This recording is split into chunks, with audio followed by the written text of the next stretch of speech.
CSA a constaté depuis environ 1990-91 que les acteurs de l'économie informelle ne sont pas structurés. Donc, l'objectif de la CSA, c'était de regrouper ces gens en corporation pour qu'ils puissent mieux se défendre. C'est ainsi qu'ils ont commencé par les conducteurs de taxi-moto en 1993, où les associations qui étaient plus facilement dissoutes par l'État ont commencé par être transformées en syndicats.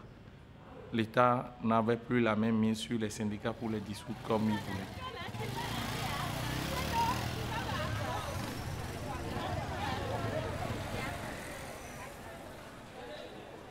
Aujourd'hui, il s'agit d'une séance d'animation en matière de sécurité et santé au travail.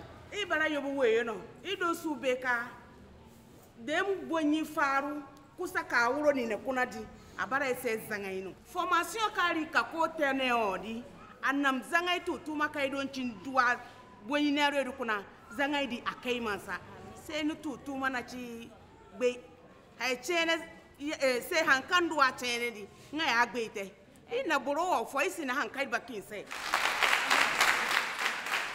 De par le passé, excusez-moi le terme, on polluait l'environnement. Certains collègues brûlaient des pneus.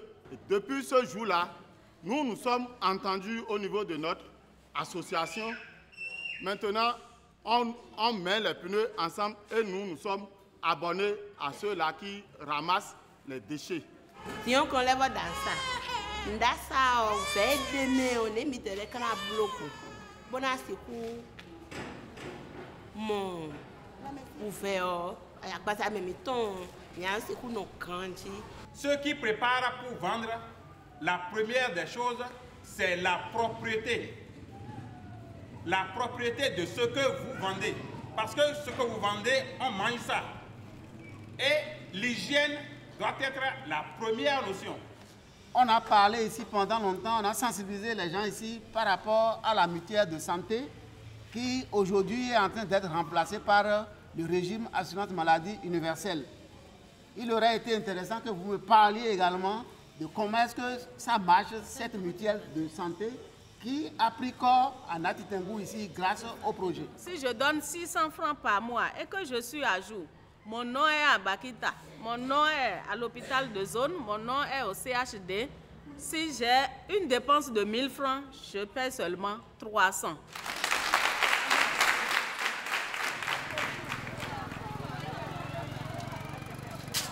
Les formations qu'on donnait étaient très intéressantes. Ça nous a aidés pour vraiment travailler et être en bonne santé. Parce que quand la présidente m'en a parlé, j'ai dit il faut nous inscrire. Et à chaque fois qu'il y a une séance, tenez-nous informer. Et à chaque séance, on est présent. Et avant, nous travaillons toute la journée. On vient à 8 h, on part à 19 h. Sans pause. Mais depuis qu'on a reçu la formation, à 13 h, on arrête et tout le monde rentre. Et on revient à 15 h. En fait, nous sommes des gens de l'économie informelle, certes, et nous sommes là et on n'a pas souvent d'interlocuteurs. Quand il y a quelque chose qui ne va pas entre nous, à qui s'adresser? Il fallait quand même qu'on se mette ensemble, se mettre en syndicat pour être fort et pour défendre nos intérêts. C'est ce qui nous a amenés à nous mettre ensemble. Et il faut vous dire que le fait d'être en syndicat, vraiment, c'est une bonne chose. Si aujourd'hui je suis devant vous et je vous parle, c'est parce que j'ai commencé par militer. En 1999, je ne pouvais pas tenir devant vous pour vous parler de cette façon. Le syndicalisme a fait de moi une femme leader et je suis prête à me défendre n'importe où je veux. Après, vous allez vérifier, c'est mon calendrier que j'ai fabriqué là. Parce que bientôt, si vous revenez, si Dieu nous prête vie, vous allez me retrouver à la mairie comme conseillère. C'est pas facile d'être femme syndicaliste. Si vous faites les statistiques, c'est d'abord les hommes. Disons que c'était comme si le syndicat était la chose des hommes. Les femmes qui adhèrent au syndicalisme, nous ne sommes pas nombreuses. Mais quand nous adhérons au syndicalisme, c'est pour travailler comme les hommes.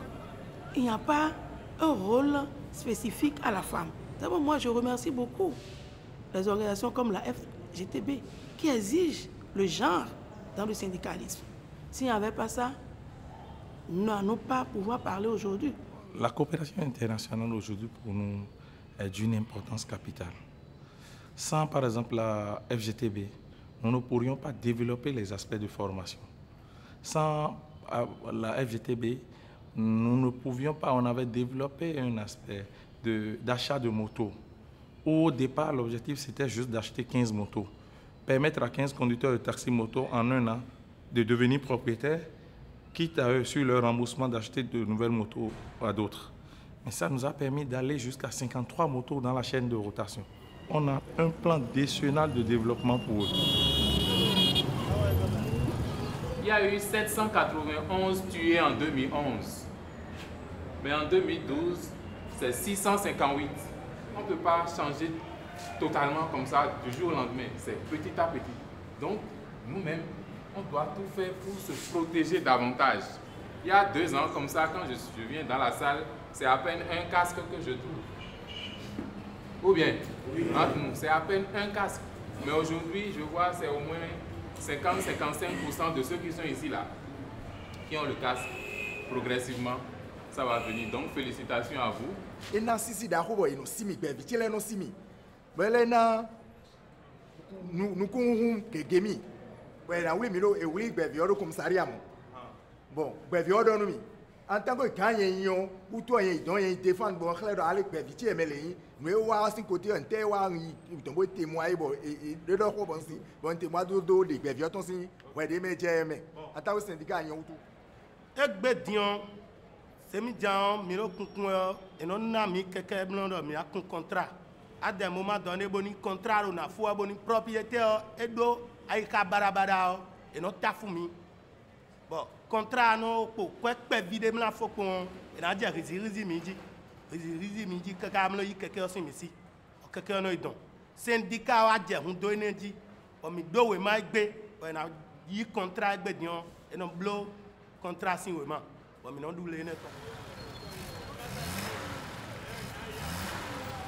L'harcèlement sexuel est vécu au Bénin. Et c'est par rapport à ça que le gouvernement, avec l'Assemblée, notre Assemblée nationale, l'Assemblée a voté la loi et le gouvernement a promulgué cette loi. C'est pour ça que la CSA Bénin a pris à cœur la vulgarisation de cette loi. L'Assemblée vote la loi, le gouvernement promulgue la loi et cette loi est mise dans des tiroirs. Franchement, monsieur le professeur, moi je ne peux pas. On reste là. Tous tes amis m'ont déjà laissé goûter. Toi, une fille, c'est comme ça. Moi, je ne peux pas me donner pour avoir de bonnes notes. Monsieur le professeur, je n'ai pas besoin de vos notes. Comment se manifeste généralement le harcèlement sexuel? Prenez par rapport au téléfilm, qu'est-ce qu'on peut faire à une personne pour que la personne puisse dire « cette personne est en train de me harceler ». Selon moi, le harcèlement sexuel, c'est une manière de faire pression. C'est le fait qu'une personne abuse de son autorité pour faire pression sur une autre personne pour que cette personne accepte ses avances. C'est ma définition. Il faut lui faire un banc, s'il vous plaît. Si par exemple ton oncle te fait des harcèlements, le harcèlement à la maison, quoi, te fait des avances à la maison, lorsque tes parents ne sont pas à la maison, c'est le harcèlement. Tout est puni, quelle que soit la qualité de l'auteur et la qualité de la victime. Et même si la qualité de la victime, si c'est un enfant mineur, c'est encore grave, je vous le dirai. L'objectif final, c'est de pouvoir mettre en place un centre d'écoute. Cela ne veut pas dire qu'au niveau du lycée, il y a un problème d'harcèlement. Mais par rapport à la méthodologie que nous utilisons et par rapport aux objectifs que nous poursuivons dans le cadre de la vulgarisation de cette loi, c'est de pouvoir disposer sur toute l'étendue du territoire national, au niveau des entreprises, au niveau des écoles, au niveau des universités, un certain nombre de centres d'écoute. Avec cette sensibilisation aujourd'hui, les langues, c'est-à-dire les victimes peuvent parler et il n'y a plus de secret. Avant, ce n'était pas facile de parler du CES. Aujourd'hui, les femmes arrivent à parler du CES et reconnaissent qu'il y a une loi qui les protège. La coopération FGTB-PANAF est venue à point nommé.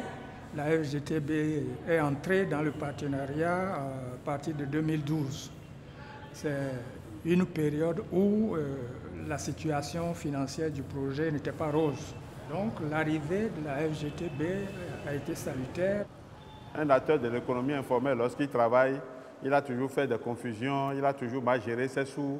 Et je crois que depuis un certain temps, nous avons plusieurs thèmes sur lesquels nous travaillons. Qui peut nous parler un peu de ce que c'est qu'un journal? Depuis le lendemain, juste le lendemain de ma formation, moi j'ai commencé par tenir mon cahier. Donc ça fait déjà plus d'1 an. Je note toujours mes entrées comme mes sorties. Et ça me permet de voir comment je fonctionnais, comment je dépensais. Lorsque moi je conduis la moto, je mets mes sous dans ma poche, je dépense comme je veux. Et le soir, bon, je dis que bon, aujourd'hui j'ai travaillé, j'ai acheté de l'essence, j'ai fait cela. Bon, il me reste 1000 francs ou bien 2000. Ben, le cahier de brouillon ou bien le carnet de journal, là, c'est ici maintenant que j'entends ça. Au départ, c'était grâce à l'appui de la FGTB que tout ce qui concerne le fonctionnement, je veux parler de défraiement des coordonnateurs, des salaires du personnel, la FGTB supportait. Mais au fur et à mesure, il y a un système de dégraissement. Et aujourd'hui, c'est la CSA même qui supporte à 100% tout ce qui concerne le fonctionnement. Nous allons vous demander de reprendre la parole pour nous dire, en application de ces connaissances, par rapport à vos problèmes spécifiques, en 1 ou 2 minutes, vous les avez appliqués, quels sont les résultats que vous avez eus? Lors de la formation récente, on nous a parlé réellement du syndicat, l'école de civisme et de patriotisme, pourquoi pas le but, comment ça se constitue et comment il faut partager l'information et en même temps la formation. Le monsieur se demandait quelle relation lui, il a pu développer avec la mairie par exemple, l'arrondissement par exemple de sa localité. Et nous nous sommes échinés à lui dire, mais vous êtes un tout, vous êtes tous ensemble. Il ne peut pas évoluer sans vous, et vous non plus. Et votre devoir, c'est de pouvoir éveiller la conscience des travailleurs de votre localité, d'attirer l'attention de l'autorité locale. Dans le même temps, nous sommes dans le développement, nous sommes dans le social. Voilà que l'agrobusiness ne protège pas l'environnement, ni la santé, ni la faune, ni la flore. Donc, nous, c'est ça qui nous amène maintenant à donner un bon exemple de rentrer dans l'agroécologie. Cette formation nous a montré qu'il ne faut pas être en train de défendre quelque chose et faire son contraire toi-même. Les paysans ne connaissent pas, c'est-à-dire les rôles qui sont leurs devoirs, ils ne savent pas. Mais avec la synergie paysanne, on les sensibilise. Nous les sensibilisons, nous les mettons, nous leur donnons les notions sur leurs devoirs. Alors, avec synergie et avec les essais et la sensibilisation, les paysans comprennent que, en réalité, le syndicalisme, c'est un acteur de développement. Le mouvement syndical, c'est pour développer la nation. La CSA est présente dans beaucoup d'institutions de par le travail qu'on fait. Ça nous a permis d'avoir une renommée sur le plan national. Et quand il y a négociation, on ne peut pas mettre de côté la CSA Bénin.